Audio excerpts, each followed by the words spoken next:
Hey everyone, so as you can see here, Damson Matter did reply to me via email. Spoiler alert, I'm not super happy with their response. I'm gonna put the screenshots of the email in here. I got it from their head of marketing. There's a lot that I could talk about here, but there are a handful of things that I want to zero in on in particular. In this email, numerous times, the sender mentions how much of a priority it is to incorporate plus size models into advertisements, photo shoots, social media launches, etc., which is literally what I made my initial video about. So if it was such a priority, why would I be making a video about it and sending you an email about it?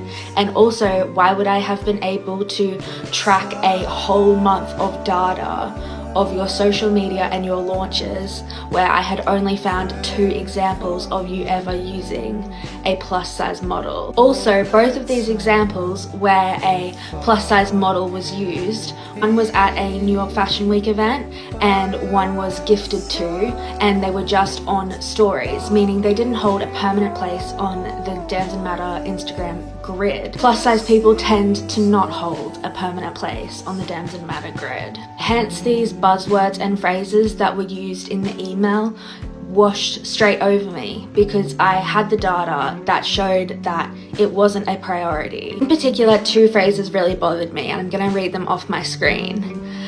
Getting true size representation right is an ongoing journey, and all the points you have raised are top of mind for the brand and the marketing team as we move forward into 2026.